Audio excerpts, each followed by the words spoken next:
The Farmer's Charity, beneath the rolling farmlands of Lancaster County, Pennsylvania, in the autumn of 1845, a truth was unearthed so vile it would scar a community for generations. The Grayson farm, a picture of rustic prosperity, was known as a beacon of hope for weary immigrant families arriving from Europe. But this haven was a carefully crafted lie, a slaughterhouse disguised as a sanctuary. For over a decade, Ezekiel Grayson, a man celebrated for his charity, had been systematically luring families to his property with promises of work and shelter, only to make them vanish without a trace. The official report, sealed for 80 years due to its unspeakable contents, described a horror so profound it broke seasoned investigators. What made this discovery truly chilling was the slow, chilling realization that the monster had not been hiding in the shadows, but had been smiling and shaking hands in the light all along. Pennsylvania in 1845 was a land of stark contrasts, a promised land for native-born citizens, but a labyrinth of hardship for the great waves of Irish and German immigrants fleeing famine and persecution. They arrived with little more than hope, and Lancaster County, with its rich soil and established towns, represented the dream that had pulled them across a treacherous ocean. Ezekiel Grayson's farm, 340 acres of prime land along the Conosaga Creek, was the very image of this dream. To any passerby, it was a model of American success. A sturdy stone farmhouse, a massive red barn, well-tended fields, and healthy livestock. It spoke of order, hard work, and virtue. Ezekiel Grayson himself was the living embodiment of these values.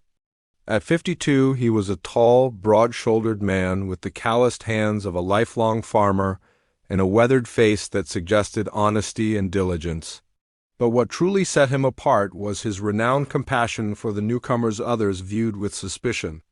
He spoke their languages, understood their customs, and had built a reputation as the one-man immigrants could trust. This reputation, however, was a weapon. The transformation from genuine benefactor to systematic predator had been a gradual one, beginning around 1834 after a devastating winter nearly ruined him. In his financial desperation, he noticed the profound vulnerability of the immigrants, their isolation, their lack of connections, and the life savings they often carried. The first family to disappear, the Kellys from Ireland in 1835, established a grim pattern. They would arrive, accept his hospitality, and then vanish, with Grayson calmly explaining they had moved on before dawn. This pattern became his gruesome routine. He wove himself into the fabric of legitimate immigrant aid societies and churches, becoming a trusted reference for well-meaning priests and community leaders who unknowingly directed a steady stream of victims to his door. The isolation of his farm was perfect. Screams were swallowed by the vast landscape, and his legitimate operations provided cover for any unusual sounds or activities. To his neighbors, he remained a pillar of the community, a churchgoer, a school board member, a reliable man. The deception was so complete that even his hired hands saw nothing amiss. For 10 years, the machine of murder operated with terrifying efficiency. But by 1845, tiny cracks began to appear in the facade. Martha Zimmerman, who ran the local general store, noticed Grayson's purchases were odd for a bachelor: vast quantities of children's clothes, women's shoes, and personal items like hair ribbons, always explained as charity. She also noted his frequent buying of laudanum, a powerful painkiller, and lime, useful for farming but also for masking odors. Dr. Edmund Hartwell, the county physician, grew suspicious when Grayson would request specific medicines for invisible immigrant workers, never allowing an actual examination. The most persistent unease came from Father Johannes Brennan, who served the German Catholic community. For years, he had been receiving letters from Europe asking after families who had written home of their plans to settle in Lancaster, specifically with Grayson's help. These were devout, family-oriented people who had promised to write, yet they had all disappeared. He started a list, and the number grew to 47 families. Thomas McKenna, an Irish blacksmith who had genuinely been helped by Grayson, years earlier noticed strange things during visits: fresh graves scattered around the property, not clustered in a single, animal burial ground, and glimpses of women's clothing and children's toys inside the house. His young son, Patrick, once mentioned hearing human crying from the big barn, not the sound of animals. The land itself seemed to protest. Jacob Stoltzfus, an Amish farmer whose land bordered Grayson's, observed that scavenger birds perpetually circled the property and that his own livestock grew agitated when the wind blew from that direction. "Animals know things," he would later say. "They can smell death." The final, most telling clue came from Postmaster William Harrison, who saw a river of letters flowing into the Grayson farm from Ireland and Germany, but only a trickle ever flowing back out. It was as if the families who arrived there were swallowed by a silence from which they could not speak. These scattered observations were like lone puzzle pieces, their full, horrifying picture impossible to see. The community's respect for Grayson was so strong that doubt was dismissed, explanations accepted. The idea that this charitable man was a monster was simply unthinkable. But the drought of 1845 would change everything, drying up the water sources and, in doing so, exposing an evil that had festered for far too long. The turning point arrived with the desperate circumstances of that parched summer, in the form of a young German immigrant named Klaus Weber. Traveling with his pregnant wife, Anna, and their two small children, the Weber family was making its way toward Ohio, where Klaus's brother had promised work and land. Like so many before them, they had been directed to the Grayson farm as a place of rest and refuge. But Klaus was not a man easily misled. Having served in the Prussian army, he possessed a soldier's ingrained caution and a sharp eye for detail. He kept a meticulous journal of their journey, recording every name and location with precise care. From the moment they arrived on the evening of August 23rd, Klaus felt a deep unease. Ezekiel Grayson welcomed them in fluent German, his hospitality appearing genuine, yet something felt profoundly wrong. The farm carried a faint, sickly sweet odor that Klaus recognized from his military days, the unmistakable scent of decay, poorly masked by lime and chemicals. Inside the farmhouse, he noticed children's clothing of European cut hanging near the door, and women's jewelry scattered in a back room, items that spoke of families who would never have abandoned such treasures. Most chilling was a small wooden cross, Bavarian in design, identical to one his own family cherished. When Grayson suggested the family sleep in the barn, Klaus's instincts screamed in warning. He insisted his pregnant wife needed the comfort of the house, a refusal that seemed to momentarily unsettle their host. That night, Klaus lay awake, every sense alert.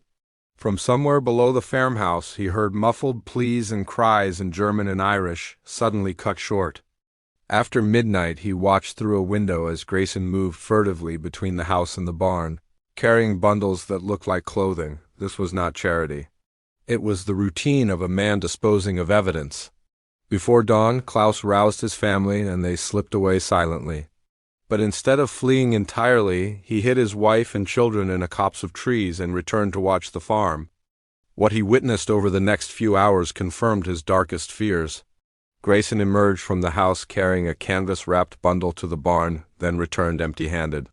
Later, he led a horse-drawn cart loaded with similar bundles, clearly the shapes of human bodies, adults and children alike, to a remote part of the property. There, with practiced efficiency, Grayson dug shallow graves, sprinkled them with lime, and covered them with dirt and debris. Klaus had seen enough. He reunited with his family and hurried to Lancaster to report everything to Sheriff Benjamin Crawford.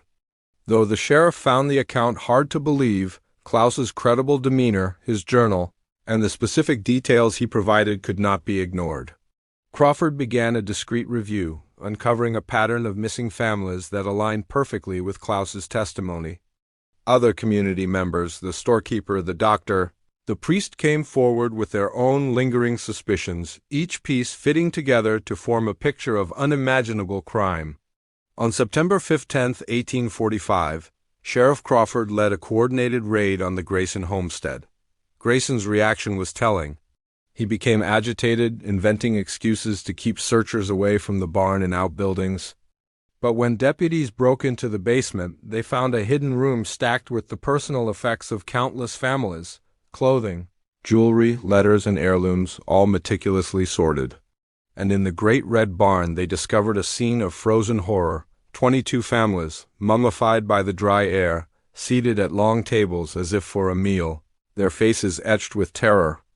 A complex system of pipes beneath the floor revealed how Grayson had poisoned them with gas, murdering them en masse without a struggle. The investigation had only begun. The true scale of the evil would soon unfold, as excavations across the property revealed graves scattered far and wide, and evidence pointed to a network of crime extending beyond Pennsylvania. But for now the silence was broken, and the farmer's charity was exposed as a lie woven from greed and death. The systematic excavation of the Grayson property unfolded like a descent into a carefully organized hell.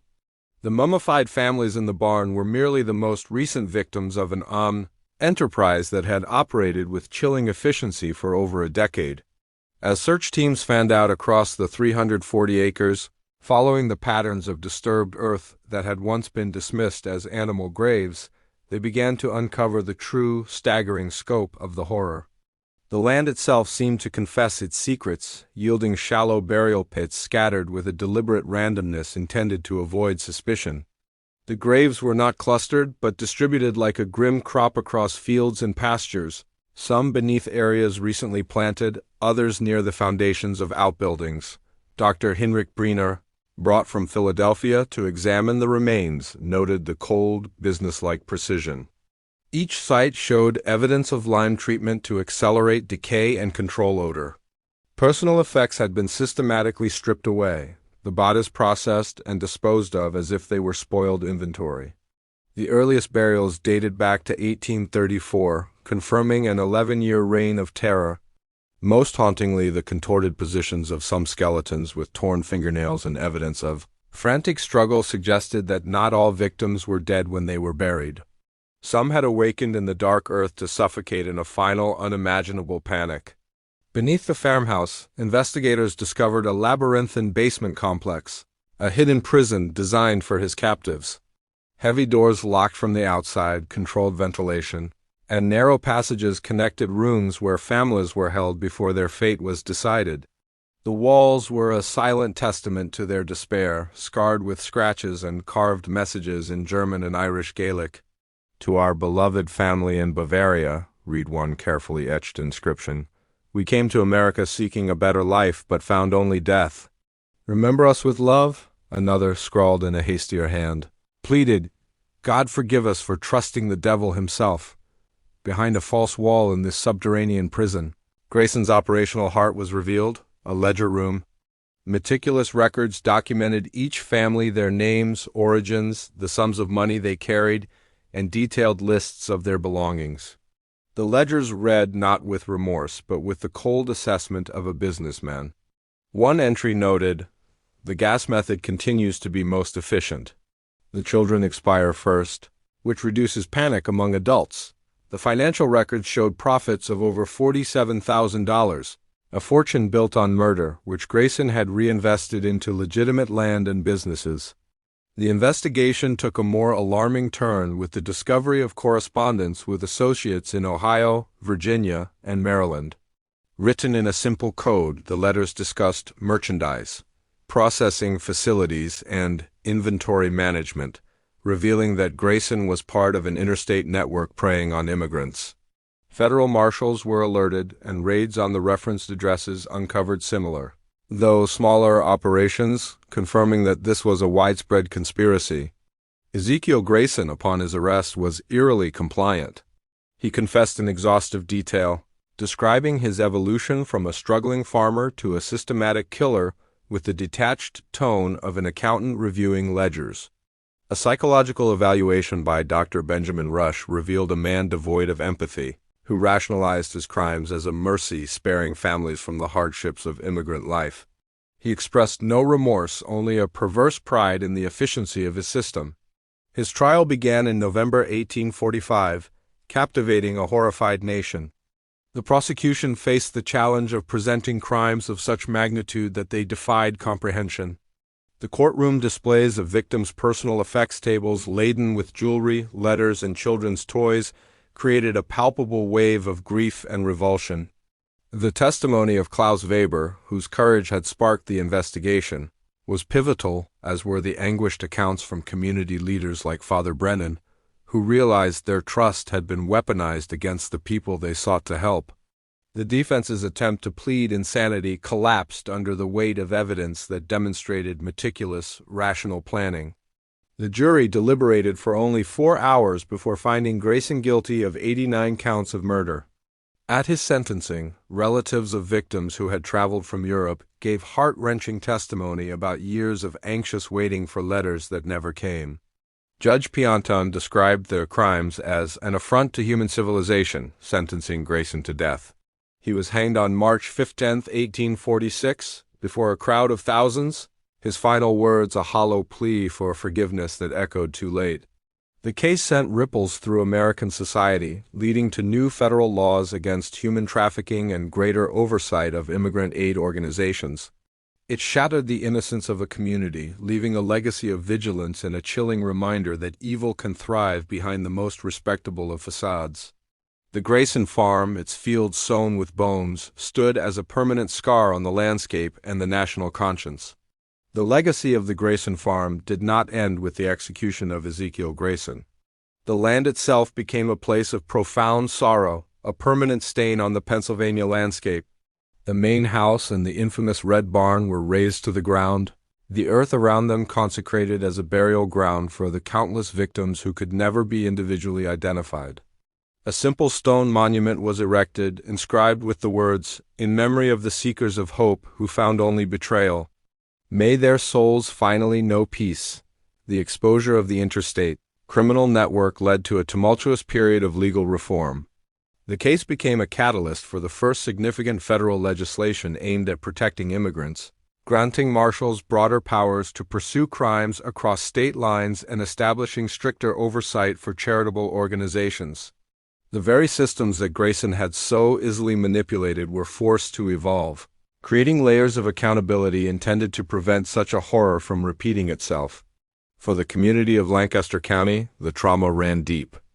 The knowledge that they had broken bread with a monster, that their trust had been weaponized against the most vulnerable, fostered a lasting weariness. The easy camaraderie among neighbors was replaced, for a time, by a cautious suspicion. The case became a dark folktale, a warning passed down through generations about the danger of trusting appearances and the absolute necessity of listening to one's instincts. Klaus Weber and his family, having narrowly escaped Grayson's fate, eventually settled safely in Ohio. Klaus's detailed journal and his courageous testimony became crucial documents for historians, a first-hand account that ensured the story would not be forgotten or diminished by time. He was forever haunted by what he had witnessed, but he lived with the knowledge that his actions had ended a cycle of violence that had consumed dozens of families. In the decades that followed, the story of the Grayson farm evolved from a fresh wound into a somber historical lesson. It served as a grim reminder that evil is not always a dramatic force. Sometimes it is a quiet, patient, and horribly ordinary thing, hidden behind a smile and a handshake. The true horror was not just the number of lives taken, but the cold, calculated manner in which hope was systematically harvested and extinguished.